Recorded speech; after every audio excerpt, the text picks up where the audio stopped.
The parallels between The Gilded Age and Julian Fellowes' earlier creation Downton Abbey aren't hard to spot, which doesn't make this HBO drama any less delicious. Set in the moneyed corridors of New York during the 1880s, Fellowes and his sprawling cast have delivered another sharp look at wealth and class in earlier times, when even those with the gold chafed against the intricate rules.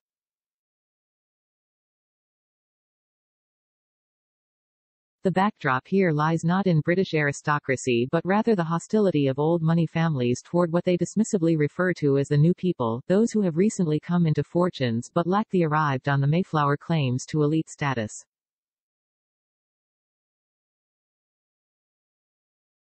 That intra-class warfare and the ostentatious displays of wealth associated with it are viewed in part through the wide eyes of a new arrival, Marion Brooke Louisa Jacobson, the youngest of Meryl Streep's talented acting daughters, who, after the death of her father, travels from rural Pennsylvania to reside with her two aunts, the imperious Agnes Van Ryn, Christine Baranski, and Mousier Ada Brooke, Cynthia Nixon.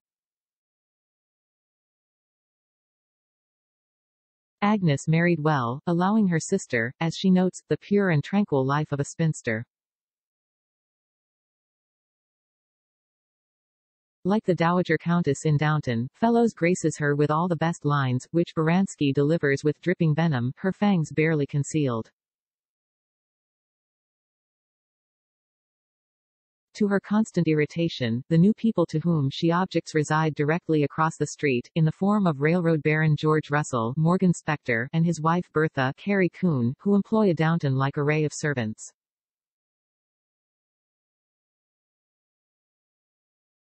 When not maintaining the mansion, the downstairs folk gossip about the Russells' prospects of being accepted into high society, which is Bertha's relentless goal.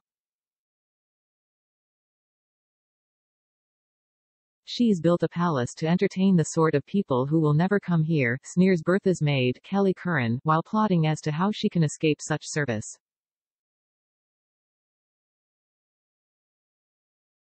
Cynthia Nixon, Christine Baranski, foreground, play sisters in The Gilded Age. This American version also brings race into the mix, with Marion's trip introducing her to Peggy Scott, Dene Benton, an aspiring black writer who takes a position in Agnes' employ. Marion's desire to become Peggy's friend betrays both her naivete and the overt racism of the times, though with marginal depth, a perhaps inevitable function of everything else that's unfolding upstairs and downstairs. Fellowes remains an absolute master at juggling a dizzying number of subplots as well as finding intriguing wrinkles in characters with relatively small roles, such as Blake Ritson as Agnes' scheming son. There's a particular embarrassment of riches on the actress side, with Audra McDonald, Jean Tripplehorn and Donna Murphy to help class up the already classy joint. The early episodes, 5 of the 9 were previewed, also impressively chew-through story, indicating that while the dresses might look stiff and confining, the pacing isn't.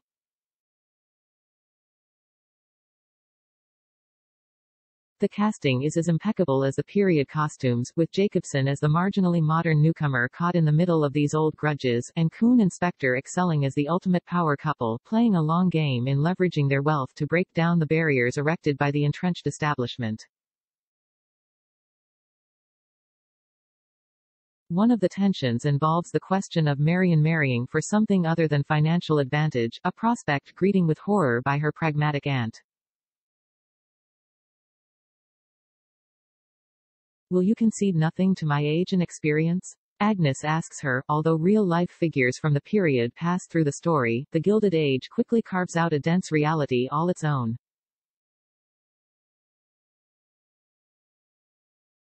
And while several characters have obvious Downton counterparts, including life in the closet for gays during this era, the Yankee flavor distinguishes the series enough to stand apart from it.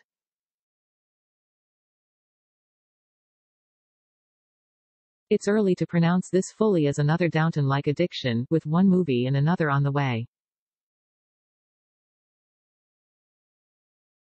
Yet Fellowes has laid out the foundation for a period soap with that lofty potential, in what is already a very enticing piece of Abbey-adjacent real estate.